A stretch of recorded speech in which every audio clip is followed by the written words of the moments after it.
फिन इउपिपिएलनि लाइमोन दैदेनगिरि अशोक गयारनि बाख्नायथाव हाबाफारि। बेरामजों नाख्रेबजानाय रांखावरिनि आंखालाव भुगिनानै थानाय सुबुंफोरनो गावनिफ्राय जि एसे हायो मुलि बायनो थाखाय अनसुंथाइ होनायखौ नुनो मोन्दों। बिटिआरनि गाहाय प्रमद बर'नि बिथोन बायदियै इउपिपिएलनि आदर्शखौ बिथा खालामनानै दिनै 10 नं देबोरगाव बिटिसि बियाबनि हल्टुगाव बिसिडिसि आरो मावरिगाव बिसिडिसिनि सिङाव थानाय माखासे गामिफोराव हाबहैनानै गोलाव सम पेरालाइसिसजों भुगिनांनाय सा 8 नखरनि बेरामिफोरनो रांनि अनसुंथाइखौ गथायो। बेजों लोगोसे हल्टुगाव बिसिडिसिनि सिङाव मिलनपुर गामिनि बिमा बिफा गैजायै देग्लायनि मेट्रिक आनजादाव नैथि थाखोआव उथ्रिसारनाय फरायसुलि रश्मि ब्रह्मनो बिजाब आरो गाननाय जोमनाय बायना लानो रांनि अनसुंथाइ होनायजों लोगोसे बिनि थाग्रा गोबाय न'खौ लुफुंना होनो थाखायबो क'क्राझार जिल्ला मेडिसिननि कनभेनर इउपिपिएलनि लाइमोन दैदेनगिरि अशोक गयार बिथाङा लुफुंना होनो खोथा होयो। बे समाव खौरां बिजोङाव बिथाङा ओरैबायदि फोरमायो। दिनै आङो जोंनि 10 नं देबोरगाव समस्तिनि सिङाव थानाय मोननै बिसिडिसिआव आङो गासै 9टा न'खराव भिजिट खालायदों। बिथांमोननि मेम्बार आरो बिथांमोननि प्राइमारि जोंनि सोद्रोमाफ्रा आंखौ खावलायहरदों जे बिथांमोननि ओनसोलाव गोबां बेबायदि गोबां बोसोर बेबायदि पेरालाइसिसजों गोग्लैसोनानै थानाय आरो जायफोर व्यक्तिफ्रा गैजायै न' बां गैयै बेबायदि व्यक्तिफोरखौ लानानै दिनै आङो जोंनि पार्टी वार्कारफोरखौ लानानै मोनसे भिजिट खालायनानै बिथांमोनजों लोगो हमज्लायनाय मोनसे जि हाबाफारिखौ जों लादोंमोन।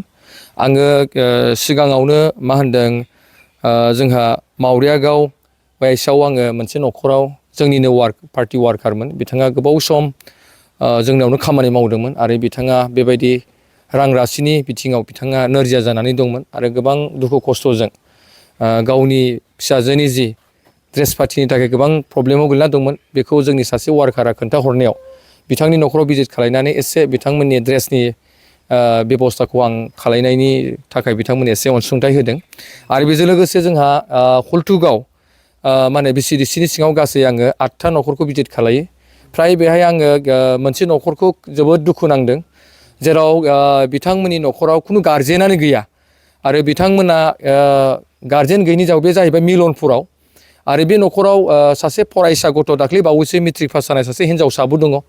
बिथाङा गोबां खस्थ'नि गेजेरजों एडमिसनखौल' लानो हादों, प्लास बिथाङा लेखा आरो मा होनदों ड्रेस पार्टि बिथाङा लानो हायाखैमोन आरो साइकेलाबो बिथाङा मोनसे गाज्रि अबस्थायाव दं होनदोंमोन। दा बिथांखौ आङो बिथांमोननि न'खरखौ भिजिट खालायनानै आरो बिथांमोननि जि न'खौ नुबाय आं, न'आ फ्राय मा होनदों गुथे गब्लंजोबनाय हाथरखि नुजोबो, जेराव बिथांमोना अखा हायोब्ला बारहुंखा बारोब्ला बिथांमोना थानायनि खुनु अबस्थायानो गैया, जेराव बिथांमोना गंसेबो सखियानो गैया।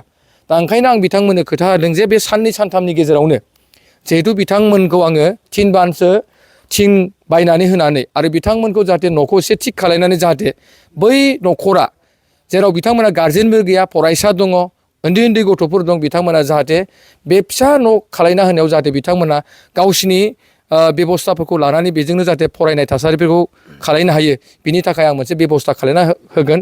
आरो बेजों लोगोसे जि ड्रेस पार्टिनि थाखाय आं एसे अनसुंथाइबो बिथांमोननो दिनै होबोनाय जादों।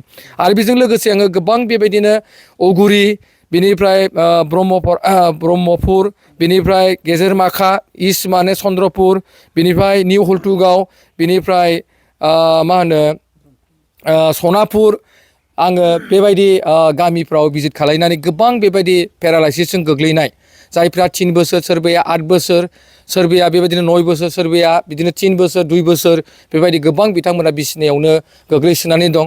आरो बे न'खराव जास्ट बिथांमोननि न'खरजों एसे खबर लाथावथाव आरो बिथांमोननो जि हायो एसे मुलि बायनानै जानो हानाय बायदि आङो बिथांमोननो एसे अनसुंथाइफोरखौ होदों। जिहेथु बियो आंहा मोनसे जिउआव बेबायदि व्यक्तिफोरखौ एसे सहाय खालामनो हायोबा गोसोखौ गोजोननाय मोनो। बिनि थाखाय आं बिथांमोना खावलायनाय लोगो लोगोनो जि आंनिफ्राय हायो जाहाथे बै बेमारि न'खरफोरनो जाहाथे आङो थोजासे होनो हायाब्लाबो बिथांमोननि न'खराव जाहाथे बिथांमोननि गेजेरजों आंबो दुखु खैफोद आफोदखौ जाहाथे एसे शेयार खालायलायनो हायो नामा होननानै आं दिनै जोंनि प्राइमारि वार्कार आरो जोंनि दैदेनगिरि बिथांमोनखौ लानानै एसे आङो भिजिट खालायनानै बे हाबाफारियाव दिनै आङो बाहागो लानाय जादों। जोंथ' दा थासारिया नोंसोर नुखाबाय सारमोनहा, बिराद खस्थ'नि थासारियाव नोंसोर दा नुफैबाय। दा आङो बेबायदिनो बोसोरफा साफा आंहा मानसिया रुंसारि जालांबाय थाबायना, बिबाजै थांबाय, बिब' थांबाय आरो आंनि हासबेन्ड थांबाय। दा बेनि थाखाय आं बिराद न'खरखौ सोलिनायाव बिराद खस्थ' मोनबाय आरो आं दा गिजि गुब्लं न'आवनो थानानै आं दा सोलिनांबाय। मालाबा समाव आङो जि दानो रोंनायखाय एसे एनै जि दानानै आङो फाननानै जानो हाबाय आरोखि। आरो मालाबा समाव बिदिनो मोनाबाथ' टाइमनि खोथा जाहैबाय, बहाबा थांनांगौ फैनांगौबाथाय आं जिखौनो दानो मोनला। दा बेनि थाखाय आं बिराद खस्थ' मोननायाव जादों आरोखि। आंखौ जाहाथे अनसुंथाइ मोनो खोमा बेबायदि साननानै आं दाख्लि ररेन सारनाव थांदोंमोन। ओमफ्राय बेहाय दसे उनावहाय जागोन बेबायदि खोथा बुंदोंमोन नालाय, आंखौ अननानै एसेबाबो रेहाय होदो बा अनसुंथाइ होदो बेबायदि होननानैहाय आङो बुंना फैनाय जादों आरोखि। ओमफ्राय सारा बिराद माबाजों मा होनो गावनि टाइम सर्ट जाबायना, बेहाय आं जेबो सारजों बारा खोथा मोजां गाज्रि रायज्लायजोबनो मोनासै। ओमफ्राय बिनि थाग्राफोरजों आं फंनैसो खोथा रायज्लायनानै फैदों आरोखि। दे उनाव जागोन दे होनना बुंनायखाय जों फैफिननाय जादों आरोखि। जिथु दा असमियारि बिथाङा नोंथांनि न'खराव नायगिदिंफैदों आरो नोंथांनि न'खरखौ लुनानै होनायनि माखासे खोथा होदों, बिथाङा मा फोरमायगोन बिथांनिसिम? दा सारा लुनानै होयोबाथ', सारा जुदि अनसुंथाइजों मोनोबाथ', सारनिफ्राय अनसुंथाइ मोनोबाथ' आंनि गोसोआव बिराद गोजोननाय थागोन आरोखि। आंनि फिसाखौ आरो आंनि बियानै फिसाफोरखौ आरो बिमा बिफाखौ थानो हानायनि थाखाय सान्थियाव फैगोन आरोखि आङो।